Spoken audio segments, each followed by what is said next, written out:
안녕하세요, 배혜찬입니다. 저는 자전거를 타는 걸 매우 좋아합니다. 가깝게 마실러 나가는 것도 좋아하지만 멀리 가는 것을 더 좋아합니다.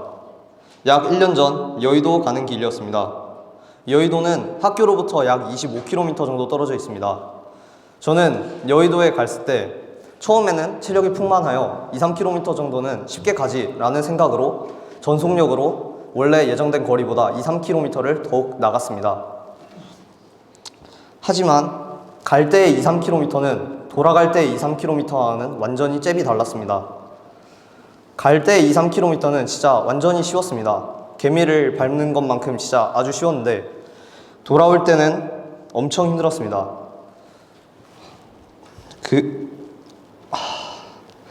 돌아갈 때는 엄청 힘들었고 시간도 원래 계획보다 훨씬 지체되었으며 다음 날에는 근육통이 심하게 나 예배를 제대로 드리지 못했습니다. 쉽게 갈 수 있다고 착각한 저같이 메타인지에 실패하면 이렇게 될 것입니다. 저는 오늘 자전거를 타면서 경험한 저의 메타인지에 관하여 발표해보고자 합니다. 소크라테스의 너 자신을 알라처럼 메타인지란 자신을 객관적으로 바라볼 수 있는 능력입니다. 자신이 무엇을 얼마 만에 할 수 있는지, 무엇이 어느 정도의 레벨인지 아느냐, 그것도 메타인지입니다. 이러한 메타인지 능력이 높을수록 자신의 능력과 한계를 정확히 파악하고 그만큼 시간과 노력을 효율적으로 할 수 있습니다. 그렇다면 메타인지를 잘하려면 어떻게 해야 할까요? 메타인지를 잘하는 방법은 매일 일기를 쓰고 새로운 일에 도전하는 것이 메타인지를 개발하는 데 효과적이라고 합니다. 여러분은 메타인지를 효과적으로 잘 하고 계십니까? 메타인지를 잘 하면 좋겠지만 그렇지 않은 경우도 있습니다. 심리학에는 터닝 크루거라는 효과가 있습니다. 이것은 능력이 부족한 사람은 자신의 능력이 아주 과대하다, 좋다고 평가하는 것이고 능력이 많은 사람은 오히려 자신을 과소평가하는 것입니다. 둘 중 어느 것이 됐든 이 효과는 메타인지를 잘못한 경우에 해당이 됩니다. 마치 제가 1년 전 자전거를 탈 때처럼 말입니다. 아쉽게도 저는 이번 나눔권을 준비할 때도 메타인지를 제대로 하지 못했습니다. 하루 만에 다 끝낼 수 있을 줄 알았지만 이틀, 3일, 결국 발표하는 당일이 돼서야 발표를 마무리하게 되었습니다. 저는 이번 발표를 준비하면서 메타인지를 정확히 하는 것이 얼마나 중요한 것인지를 알게 되었습니다. 또한 그동안 자신을 객관적으로 바라보지 못했던 저를 반성하는 계기가 되었습니다. 자신이 모르는 것을 안다고 생각하면 굉장히 위험할 것입니다. 또한 자신이 할 수 없는 일을 할 수 있다고 생각하는 것 또한 아주 위험할 것입니다. 메타인지를 객관적으로 잘 할 수 있는 사람은 실패해도 그 원인을 알기 때문에 다시 딛고 일어날 수 있습니다. 하지만 메타인지를 제대로 할 수 없는 사람은 실패하며 원인을 알지 못한 채 좌절할 것입니다. 자신의 능력과 한계를 객관적으로 바라보고 끊임없이 발전하기를 바라며 발표를 마치겠습니다. 발표를 들으셔서 감사합니다. 안녕하십니까. 9학년 서한결입니다.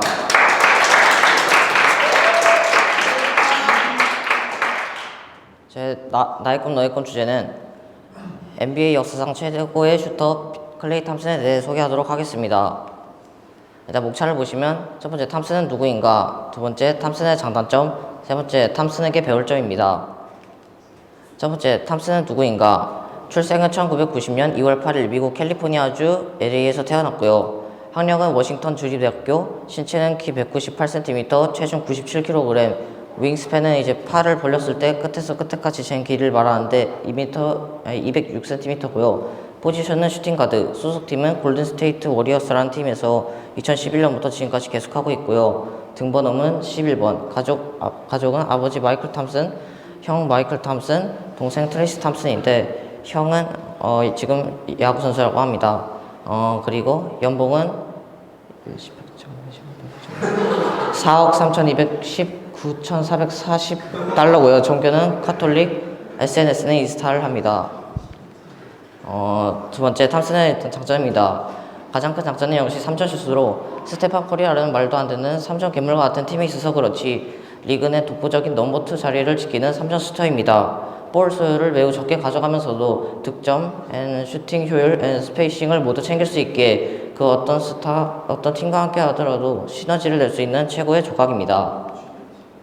이번엔 탐슨의 단점인데요. 단점이란 역시 슛이 안 들어가는 날에는 수비 말고 쓰임이 줄어든다는 점입니다. 슛이 안 터지는 탐슨을 활용하기 위해 리딩을 맡기면 매우 답답한 모습이 연출됩니다. 스틸을 할 수 있는 범위 내에서 수비수가 탐슨 오른쪽에 부터 왼손 드리블을 강요하면 거의 제대로 된 패스를 못합니다. 슛의 고점과 저점의 기복이 매우 심하며 스스로 득점을 창출하지 못하는 점과 좁은 패스 시야로 인해 리딩을 보며 스윙에 나오는 동료들의 오픈 찬스가 탐슨의 패스로 인해 막히는 점 등이 있습니다. 세 번째, 탐슨에게 배울 점입니다. 한때 2019년 NBA 파이널 경기 도중 십자인대 부상을 당했는데요. 코트를 떠나면서 2부만 쉬다가 오겠다라는 말 끝으로 탐슨을 볼 수 없었습니다. 그는 1년이 넘는 재활을 한 탐슨은 19-20 시즌을 통째로 날렸습니다. 마침내 회복한 20-21 시즌 복귀를 위해 훈련한 도중 불행하게도 아킬레스건이 파열되는 부상을 또 입었습니다.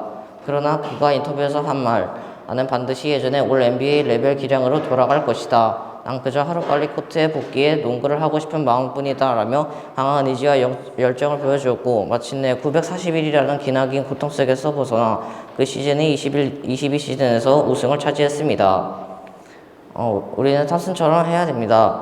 탐슨이 농구에 대한 열정으로 이렇게 포기할 수 있는 그런 부상을 당했는데도 그렇게 기나긴 고통 속에서 그 농구에 대한 열정으로 이겨낸 것처럼 우리도 그리스도인으로서 하나님의 열정으로 인해서 어떤 큰 영적 부상이나 그런 고난의 역경이 와도 하나님에 대한 열정으로 탐슨처럼 이겨내서 이렇게 영광의 비중을 이뤄내는 여러분이 되었으면 좋겠습니다.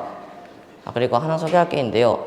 제 영어 이름이 빌레몬 T서인데 이 T가 빌레몬 탐슨 서인데요. 이 탐슨이 제가 여기서 영감을 얻은 것입니다. 제 발표를 들어주셔서 감사합니다. 안녕하세요. 9학년 소민철입니다.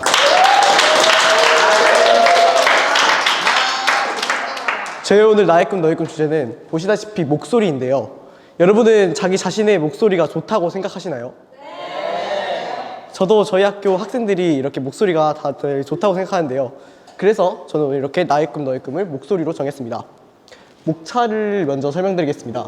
첫 번째로 목소리의 중요성, 두 번째로 가장 낮고 높은 목소리, 세 번째로 목소리 좋아지는 법, 네 번째로 우리들의 목소리입니다.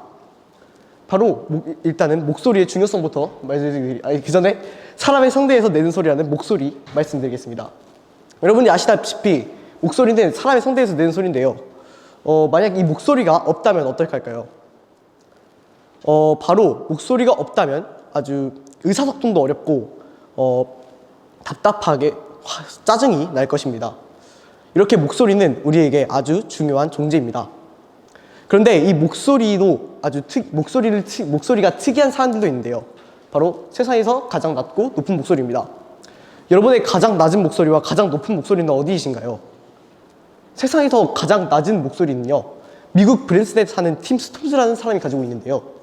이 사람은 자신의 목소리를 마이너스 9옥타브 솔까지 낼 수 있어 최근 기네스북에 등재됐다고 합니다.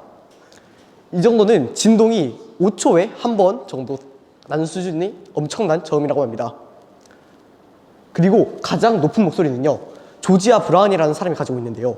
이 사람은 자그마치 8옥타브 소리라는 엄청난 음을 선보여서 기네스북에 세계에서 가장 높은 음을 내는 사람으로 등재됐다고 합니다.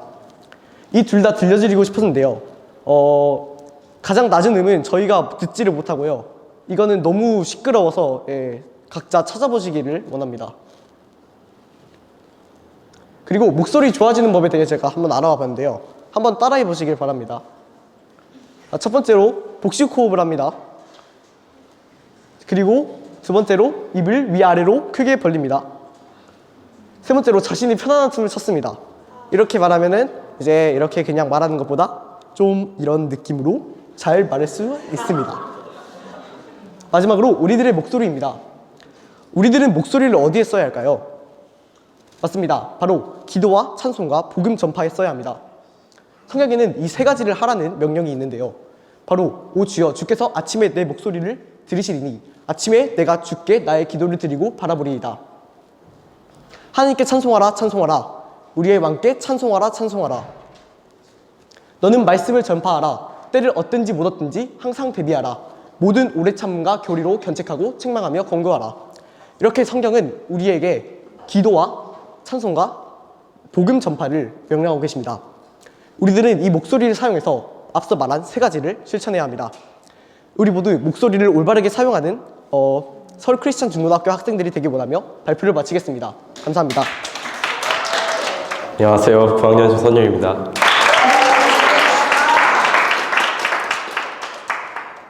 저의 이번 나눠꾼 발표 주제는 셰프입니다.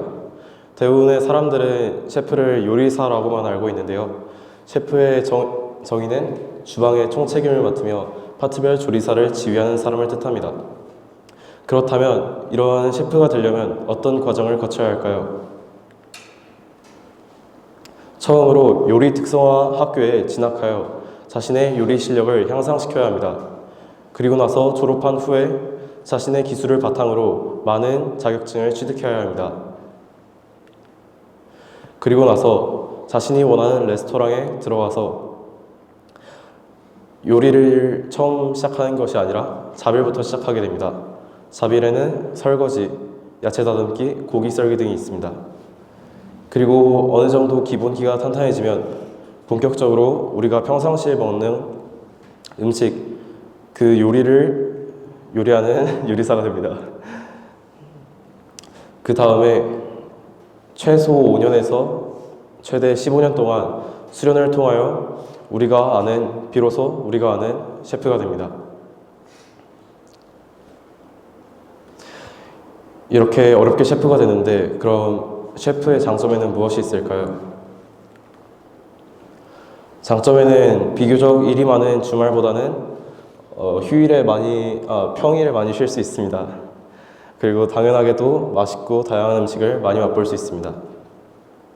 하지만 단점도 존재합니다. 요리할 때 기름이나 칼 등의 상처를 많이 입을 수 있고, 그리고 가장 중요한 것은 남들 밥 먹는 시간에 일을 해야 한다는 점입니다. 정말 셰프는 손님을 위해 매 순간마다 정성을 다하는 사람인 것 같습니다. 사실 저는 셰프라는 직업이 이렇게 고된 일인지 몰랐는데 이번에 이성규 셰프님께서 강화에 사시면서 차에 같이 타면서 하시는 말씀 들어보니까 셰프라는 직업에 대한 저의 생각이 달라지기 시작했습니다. 그 말씀 중에는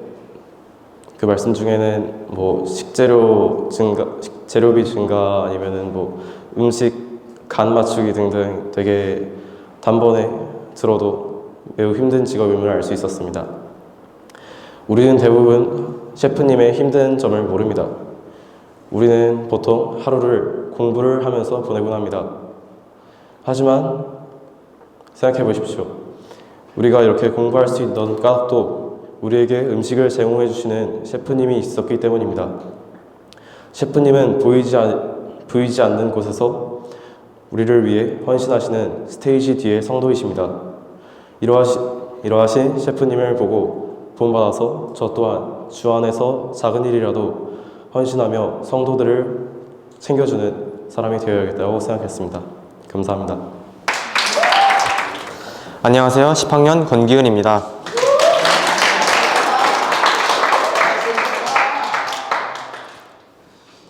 이번 2024년 봄학기 주제는 한복입니다.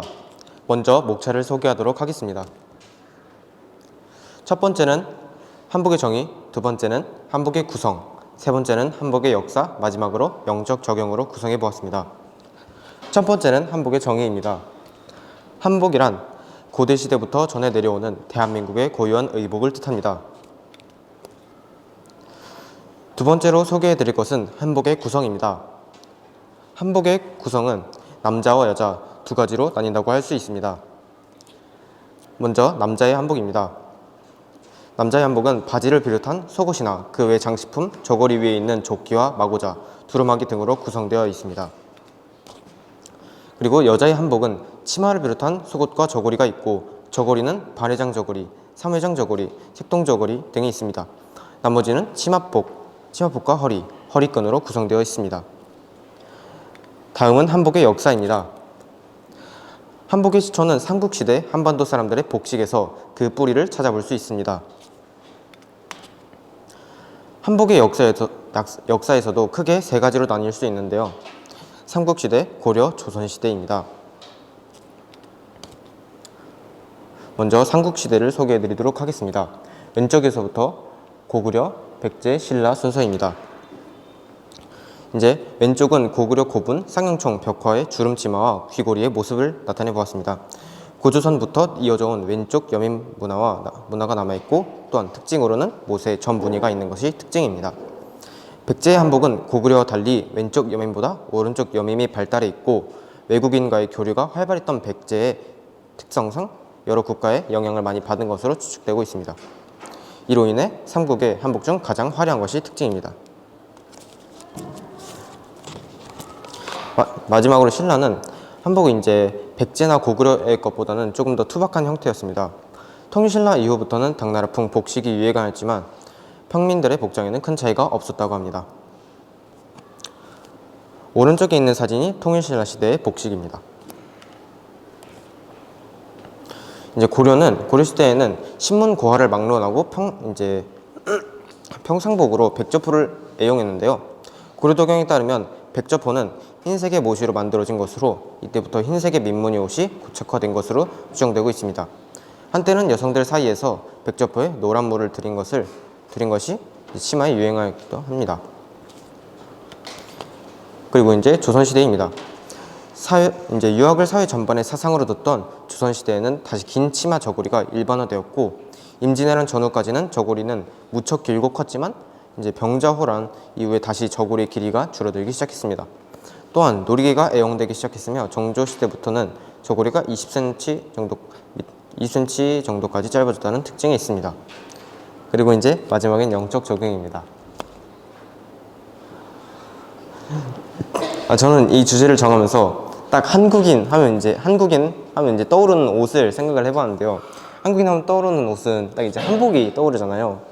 근데 이제 우리 그리스도인들 하면은 무엇이 떠오를까 이렇게 곰곰이 생각을 해봤는데 이제 딱 그때 에베소서 6장 13절이 생각이 났거든요. 이제 그리스도인 하면 이제 하나님의 전신 갑옷이 제일 먼저 생각이 나서 이 발표를 준비해 보았습니다. 이제 마치기 전에 에베소서 6장 13절을 읽고 마치도록 하겠습니다.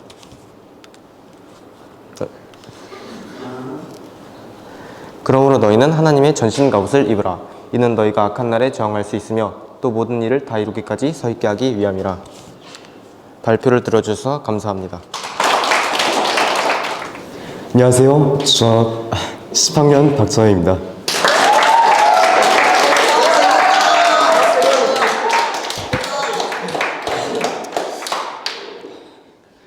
하나님께서는 세상을 창조하신 후 우리 인간을 만드셨습니다. 그분은 자신의 형상을 본떠 사람의 육체를 만드셨고 호흡을 불어넣어 마침내 살아있는 인간을 만드셨습니다. 저는 하나님께서 호흡을 불어넣어 살아있는 혼을 만드셨다는 대목이 인상 깊었습니다. 우리가 풍선을 보는 모습과 닮다는 생각을 했죠. 그런데 생각보다 풍선과 우리의 공통점은 많았습니다. 여기 어마어마하게 부풀어오는 풍선 하나가 있습니다.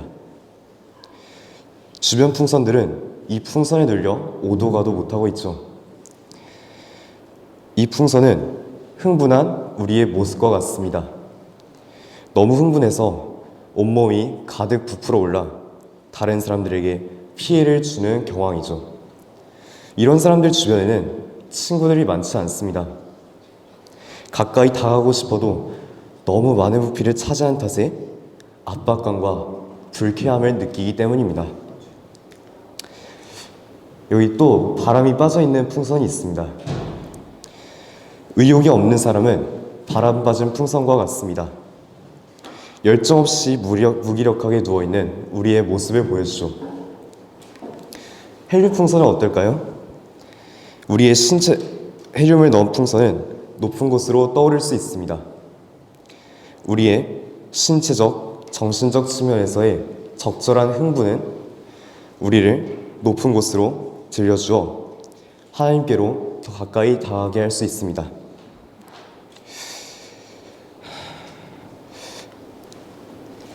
또 이런 경험이 있습니까? 풍선을 불다가 입구 부분을 모르고 놓쳐가지고 바람이 한순간에 빠져버렸던 경험 말이죠. 이런 풍선은 교만과 자만으로 가득 차 있는 우리 사람의 모습을 보여줍니다. 아마 풍선은 있는 힘껏 공기를 내뿜으며 이곳저곳을 들쑤시다가 바닥으로 떨어졌을 것입니다.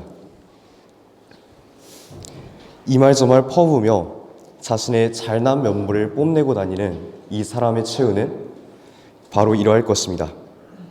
하나님께서는 이러한 사람들을 깊은 바다까지 끌어내리십니다.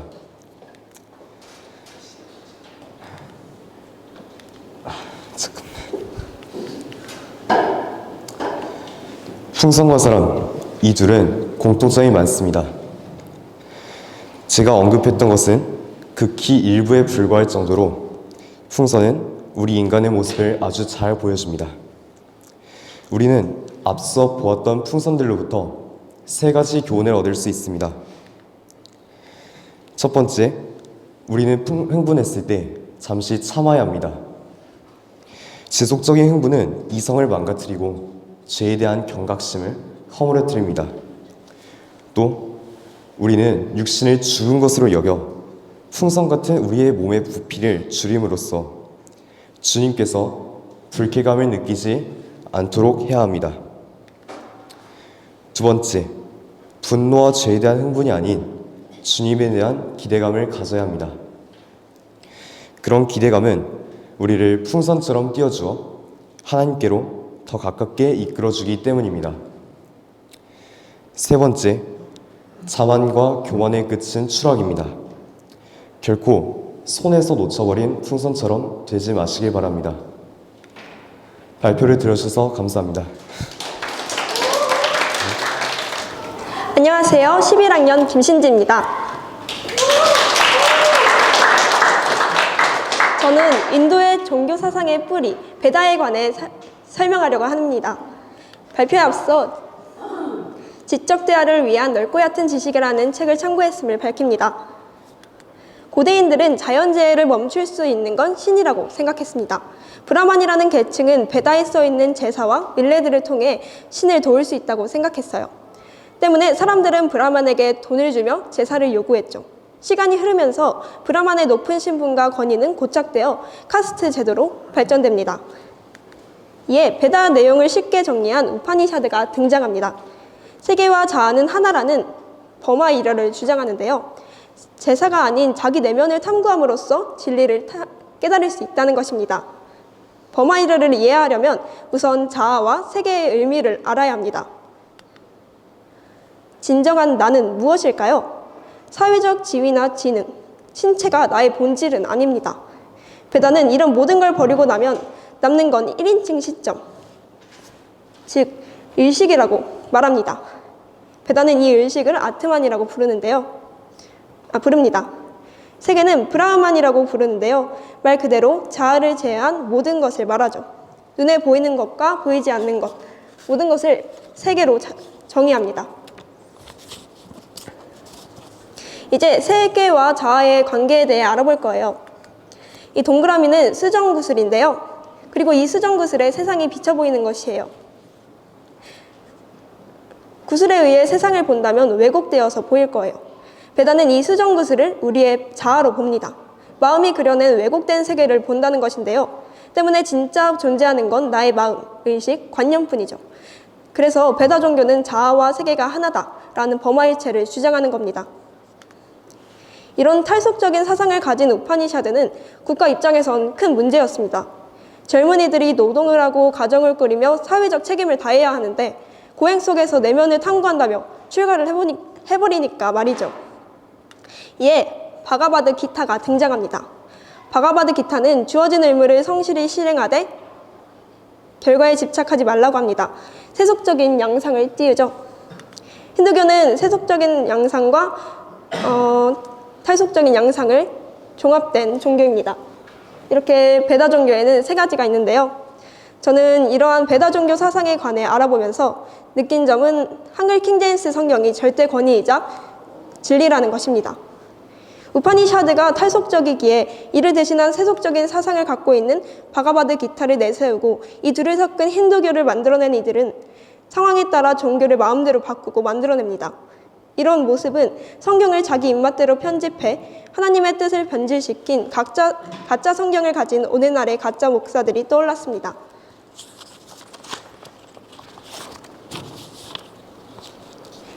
오 주여, 주께서는 이 말씀들을 간수하시리니 주께서는 이 세대로부터 영원토록 그것들을 보존하시리이다. 어떤 상황, 환경에서도 주께서 보존하시는 한글 킹제임스 성경이 절대 건이라는 것을 느꼈습니다. 내가 사랑하는 이가 남이 사랑하는 자보다 무엇이 더 나으냐? 오 예루살렘의 딸들아, 나의 사랑하는 이는 이러하고 나의 친구는 이러하도다. 베다는 너 스스로를 의지하라고 하는 반면 하나님께서는 내가 가야 할 길을 알려주시고 하늘나라의 소망을 주셨습니다. 내가 가야 할 길을 내가 내게 지시하고 가르치리니 내가 너를 내 눈으로 인도하리라. 우리가 해야 할 일은 오직 주께서 나에게 원하시는 일을 하고 주를 따르는 것입니다. 주께서 우리에게 바른 진리와 지식을 알게 해주신 것에 감사하며 발표를 마치겠습니다. 감사합니다. 안녕하세요. 11학년 김예은입니다. 저는 오늘 미루고 미뤘던 저의 꿈에 대해 얘기해보고자 합니다. 제가 처음 나눠 꿈을 준비하면서 저도 언젠가는 이 나의 꿈 너의 꿈 시간에 나의 꿈에 대한 발표를 해야겠다고 다짐했었습니다. 중1 때부터 꿈꿔왔던 것이죠. 그럼에도 지금 저의 꿈에 대해 처음 말하는 것은 그간 저의 꿈에 대한 확신이 없었기 때문이었습니다. 저의 꿈은 항상 있었지만 그것은 저의 헛된 망상에 지나지 않았습니다. 하지만 시간이 지나 중학생이 돼서 고등학생이 되며 이제는 진로에 대해 진지하게 고민할 때라는 현실을 직시하게 되었습니다. 제가 저의 꿈에 대해 진지하게 고민하고 저에 대한 하나님의 뜻이 무엇인지에 대해 고민하던 중에 저희 주변 사람들이 많이 아팠습니다.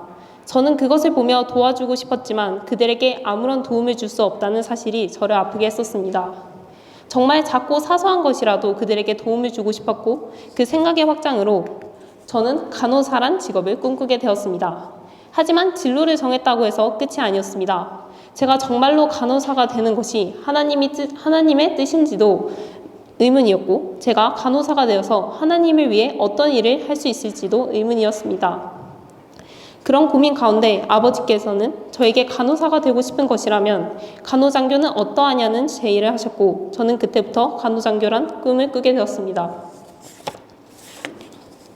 그렇게 간호장교란 꿈을 꾸며 주님의 뜻이 무엇일지 기도하던 와중에 저희 담임 선생님께서 상담 중에 저에게 이런 말씀을 하셨습니다. 내가 너희들을 키우고 있는 이유는 너희들이 대학에 가거나 무슨 일을 할 때 하나님의 말씀을 전하는 사람이 되게 하기 위함이다 라고 하셨습니다. 선생님께서 하신 말씀은 제게 크게 와닿았습니다. 그건 제가 이 학교에 있는 이유자, 제 미래의 이유이고 목표였습니다. 그 뒤로 저의 꿈은 간호사가 되어서 환자들을 보살피며 복음을 전파하는 것이 되었습니다. 앞으로 살면서 제 꿈은 바뀔지도 모릅니다. 간호사라는 꿈을 접고 다른 꿈을 찾아 나설지도 모릅니다. 하지만 하나 확실한 것은 꿈이 바뀔지라도 주님의 뜻을 위해 산다는 것은 변하지 않을 것입니다. 마지막으로 성경 구절을 읽고 끝내겠습니다. 그러므로 형제들아, 내가 하나님의 모든 자비하심으로 너희에게 권고하노니 너희 몸에 하나님께서 기뻐하시는 거룩한 산 제물로 드리라. 이것이 너희가 드릴 합당한 예비니라. 너희는 이 세상과 일치하지 말고 너희 마음을 새롭게 함으로써 변화를 받아 하나님의 선하시고 기뻐하시고 온전하신 뜻이 무엇인지 입증하도록 하라. 감사합니다. 안녕하세요. 11학년 박시원입니다.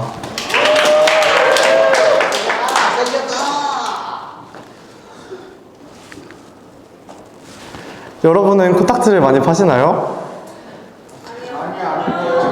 최근 저희 반은 자리를 바꿨는데 제 옆자리에 앉은 친구가 코딱지를 많이 파고 튕기더라고요. 누군지 짐작이 가시나요?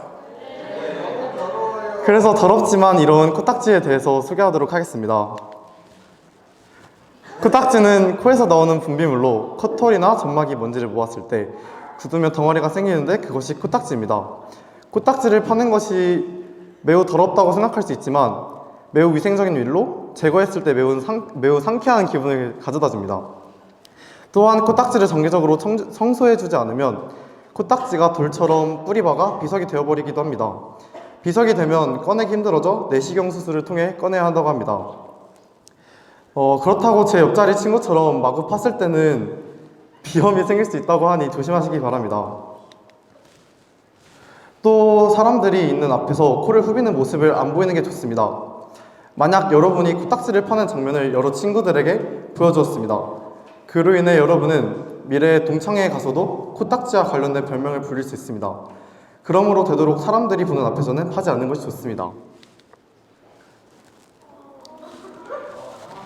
그리고 코를 너무 세게 파지 않는 것도 중요합니다. 어릴 적 부모님이 코 적당히 파라, 그러다 코피 난다 라는 말을 들은 분이 있을 수도 있습니다. 이 말은 옳은 말인데 코 내부는 얇기 때문에 날카로운 손톱으로 파다가는 내부가 허물어지며 상처가 나서 피가 날 수도 있습니다. 그리고 코딱지의 맛은 적절한 염분을 포함하고 있어 짭조름하다고 합니다. 이에 코딱지의 맛있음을 찬양하는 노래도 있습니다. 코딱지를 먹는 사람은 생각보다 많은데 유명인들 중에서도 코딱지를 파다 걸려 조롱거리가 된 사람들도 있습니다.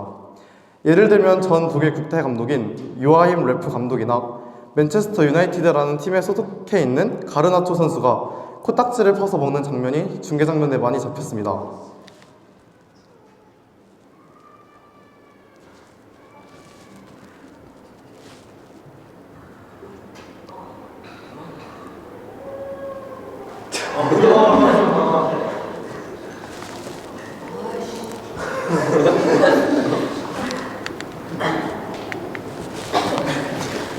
많은 기사 중에 코딱지를 많이 먹으면 면역력이 높아진다는 기사가 있습니다.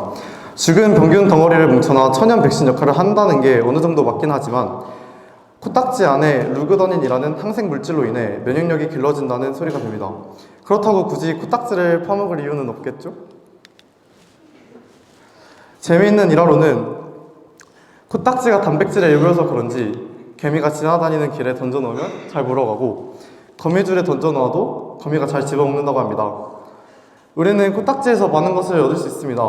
코딱지는 항상 더러운 것 같지만 우리가 질병에 감염되는 것을 막아주고 있습니다. 여러분은 자신이 지은 죄를 매일 뉘우치고 버리려고 하십니까? 우리가 더러운 코딱지를 파내버리는 것은 당연하지만 우리가 저지른 죄에 대해서는 정작 깨닫지 않고 육신적인 것을 버리지 못하고 있습니다. 하나님께서는 데살로니가 전서 5장 22절에서 악은 어떤 형태든지 피하라고 하셨습니다. 너희는 너희 가운데 차별하며 또한 악한 생각으로 판단하는 자가 되는 것이 아니냐. 우리는 코딱지를 퍼서 버리듯 죄를 짓더라도 그 죄를 짓지 않으려고 노력해야 합니다. 또한 코를 판 후에 들어오는 먼지 같은 죄의 유혹을 떨쳐내야 합니다. 우리 학교 학생 모두가 죄를 버리고 하나님과 밀착해 하나님의 신실한 일꾼이 되길 바라며 발표를 마치겠습니다. 감사합니다. 안녕하세요. 11학년 선생입니다. 네, 오늘 제가 준비한 주제는 돼지즈입니다. 돼지즈란 풍요, 복스러움의 상징인 돼지와 어떠한 사람들을 의미하는 지를 붙여 만든 용어입니다. 돼지즈는 먹성이 좋고 특히 간식을 특히나 좋아하는 건장한 학생들이 만든 작지만 건강한 그런 모임입니다. 먼저 돼지즈는 어떤 활동을 할까요? 첫 번째, 곤란한 상황이 생길 때 대처할 수 있습니다. 예를 들어서 어떤 무례한 사람이 너희 살찐 것 같아, 너희 좀 뚱뚱해 이렇게 말할 때 저희는 이렇게 말할 수 있습니다. 우리는 돼지즈라 괜찮아 이렇게 말이죠. 두 번째, 새로운 간식 문화를 만듭니다. 그런 문화는 예를 들어 아고라는 게 있는데요. 아고란 아이스크림 이 줄임말인데 가끔 시원 아이스크림 먹고 싶을 때 그냥 아이스크림 먹으러 가자라고 말하기는 조금 심심하니까 아고라고 말함으로써 이제 조금 친밀함을 느낄 수 있고요. 그래서 이제 그렇게 말하면 이제 다들 찬성하는 분위기이기 때문에 북카페나 농협에 바로 가서 아이스크림을 하나씩 돌려 먹게 됩니다. 다음 세 번째로는 매점의 신상을 알려주는 것인데요. 이 신상을 알려주면서 돼지즈는 서로 더욱 다양한 정보와 또 협업으로서 더욱 풍성한 경험을 다지게 됩니다. 다음은 돼지즈 멤버를 소개할 건데요. 현재 있는 멤버는 1기입니다. 첫 번째, 강신영. 포지션은 센터와 터줏대감이며 특징은 귀가 밝아서 부스락 소리가 안 나도 간식이 있는지 없는지 매우 예민하게 눈치챈다. 그리고 음식 만드는 걸 좋아하며 계란말이, 불닭, 김밥을 즐겨 만듭니다. 또한 돼지의 기억력 파트 담당으로서 급식 메뉴나 전에 먹었던 메뉴를 기억해서 말해주곤 합니다. 다음은 김신지입니다. 포지션은 황금 돼지 막내이며 특징은 음식을 소유한 사람에게 달려와 급격한 애정과 그리고 전우애로 행동한다는 것입니다. 특히 떡볶이를 광적으로 좋아하며 좋아하는 브랜드로는 삼첩 마라 그리고 엽떡 로제를 좋아합니다. 한 번 떡볶이가 너무 먹고 싶어서 전에 있던 약속을 취소하기도 했습니다. 다음은 서한샘. 포지션은 리더고 그리고 무게감입니다. 그의 특징은 마라탕을 3달에 9번 먹을 정도로 마라탕을 짝사랑하고 있습니다. 그리고 아무도 믿지 않지만 생각보다 많이 먹지 못합니다. 평생 다이어트하고 먹을 것에 손이 좀 너무 큽니다. 좋아하는 조합으로는 데리야끼 소스랑 깐풍 소스 그리고 마요네즈를 섞어서 김과 밥에 찍어 먹는 것입니다. 돼지가 생긴 이유는 무엇일까요? 22학년도 7월 초에 모이기만 하던 서먹서먹한 이 3명이 얼떨결에 대화할 상황이 생겼고 대화하면서 한 음식을 같이 먹어도 아무런 꺼리낌이 없는 등 많은 부분이 매우 닮았다고 느껴서 친하게 되었고 또 이 계기로 마치 우리 3명의 모습이 아기돼지 삼형제 같은 느낌? 뭐 그런 느낌이 들어서 돼지제라고 저희가 스스로 칭하고 있습니다. 자, 그러면 돼지제가 되려면 어떻게 해야 할까요?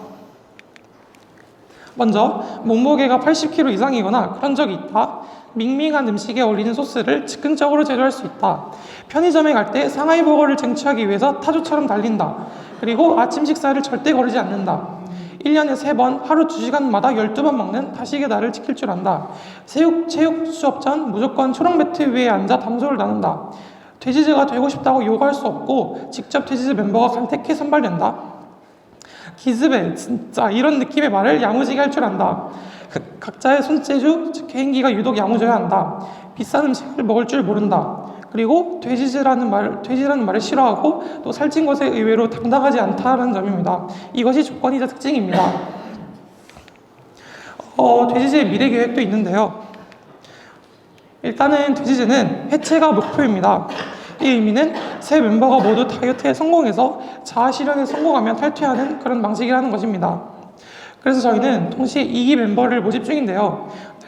날짜와 시간을 잡아서 오디션을 보고 질문 응답과 개인기를 모인 후 심사위원 멤버의 눈길을 끌면 2주 뒤에 회의 후 선발됩니다. 저희 돼지제는 한 가지 다짐한 것이 있는데요. 성경에서는 돼지제를 불결한 존재로 여깁니다. 이때 저희는 돼지의 그 불결함과 게으름을 따라한다는 것이 아니라 오히려 그것을 반목하고 더 청결하고 더 부지런히 사는 그리스도인이 되자는 다짐입니다. 앞으로도 이런 다짐을 더욱 생각하면서 돼지제 발표를 마치겠습니다. 감사합니다. 안녕하세요. 11학년 송지은입니다.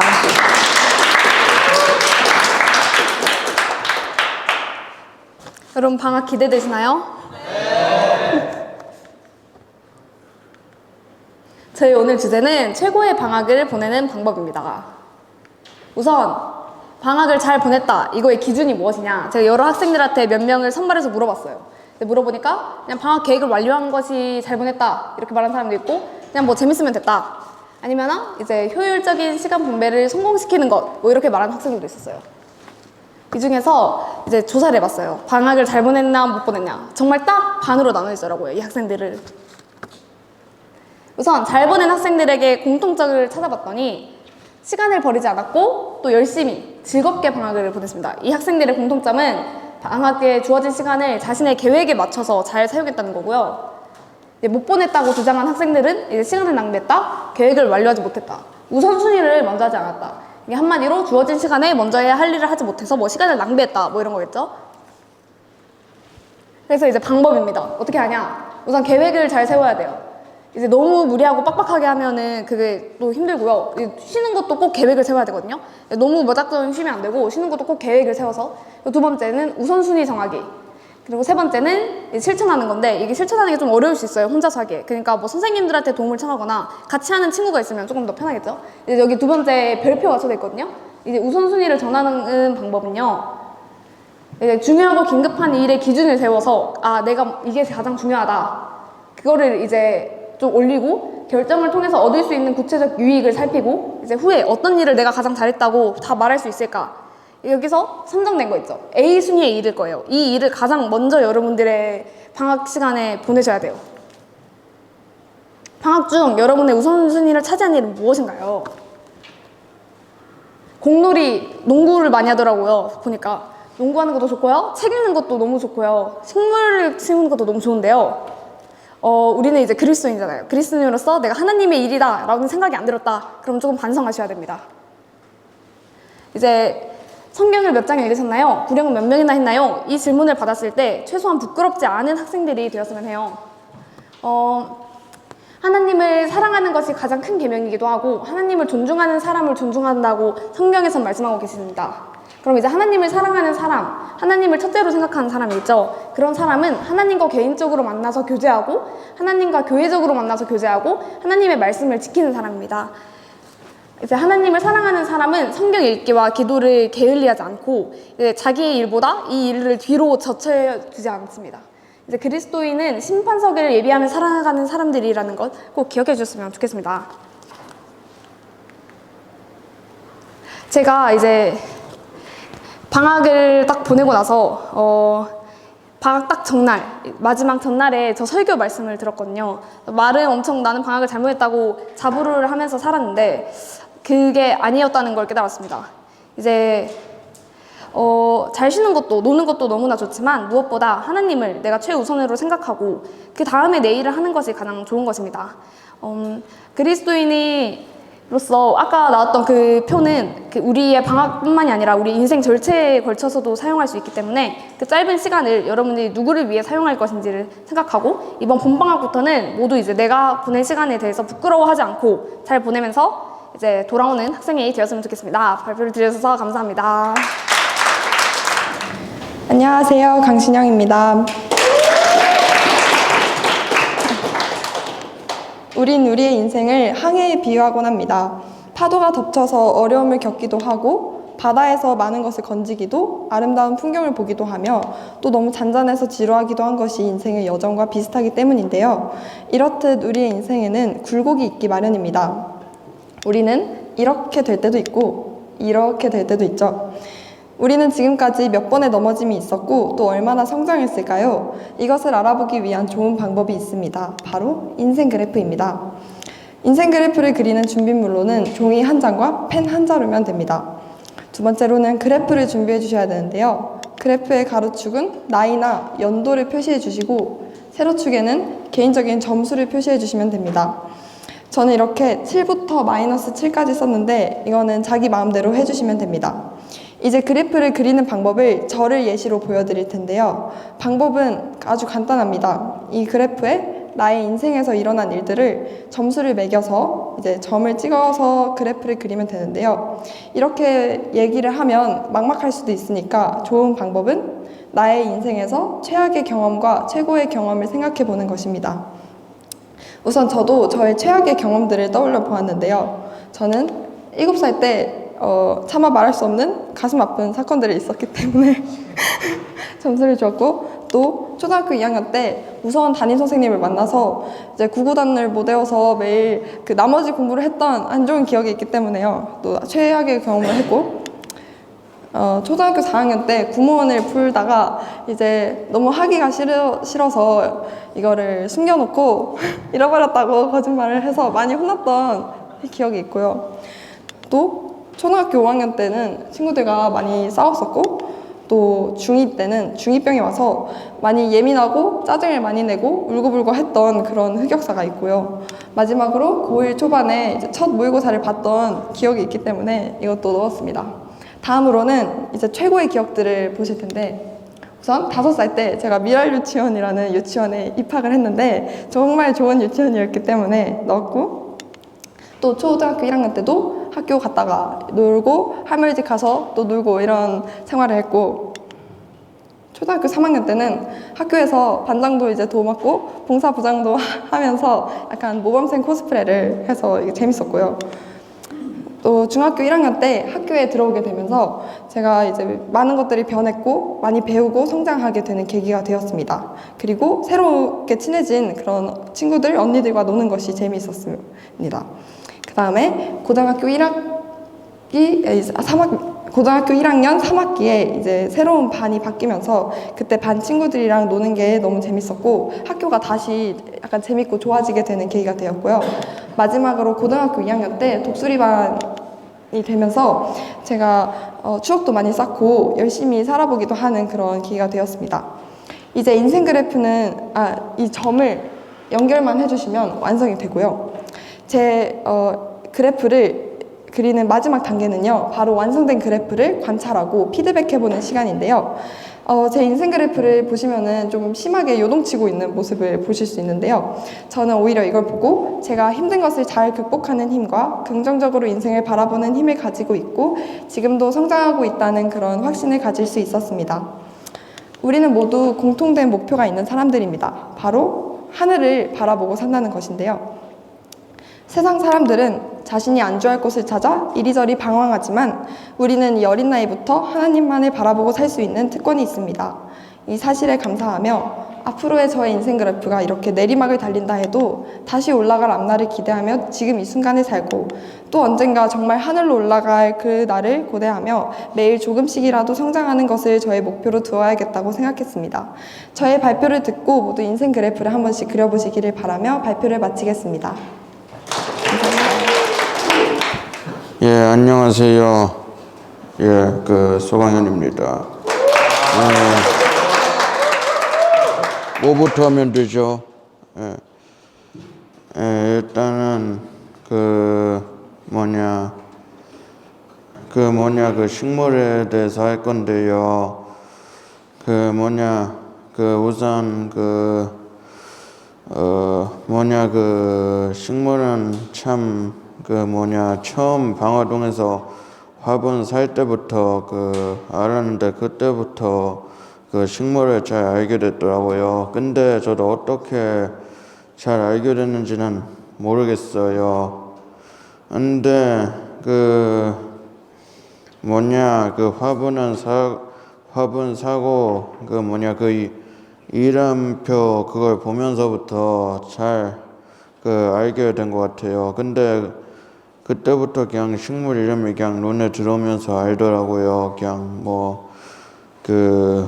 그냥 저도 이게 의문인데 그냥 그거를 식물만 보면은 그 이름을 아는 거예요. 모르는 것도 있지만. 근데 그게 어떻게 아는지가 모른다는 거죠. 예. 근데 많이 알아봐야 100가지에서 1000가지밖에 알고 나머지는 잘 몰라요. 많이 아는 건 아닙니다. 감사합니다. 생각이 잘 안 난다는 거는 그냥 해본 말이에요. 감사합니다. 예.